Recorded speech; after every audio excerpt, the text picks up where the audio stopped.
Hey folks, video 19 covers reaching for an object on a shelf. I think this one is a slam dunk if you start with some reference footage. I'd strongly recommend analyzing your footage and doing some warm-up sketches on paper.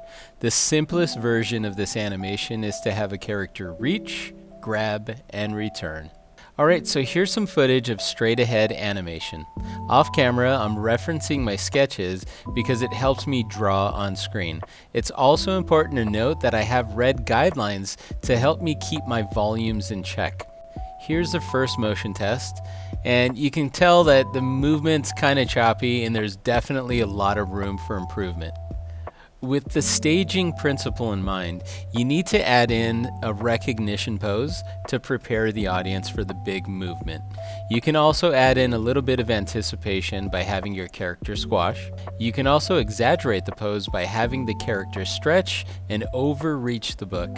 Here's a side-by-side comparison. Do you see the difference when you add in those additional poses?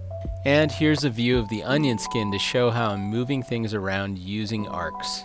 So in this segment I want to focus on frames 57 through about 65, and I want to show you this area where we're going to grab the book. Okay, so let me just kind of scoot forward in time. Notice that we're in the arc as we move upwards to reach and grab the book, and at this area I could conceivably have my character grab the book, but instead I'm going to do an additional drawing where it reaches and overshoots the book, and then I'll eventually have the grab right after it.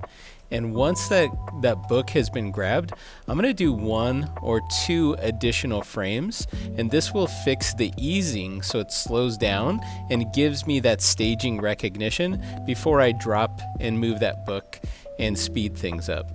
Note that there's a very minimal amount of movement here, and then all of a sudden, boom, there's a lot of movement as it jumps forward in time. As we finish off this video, I think it's important to note that this exercise uses a variety of principles of animation. I think it's a good idea to plan out which ones you'll embellish as you attempt this. Do me a favor, go give this a shot. Thank you for watching. Bye.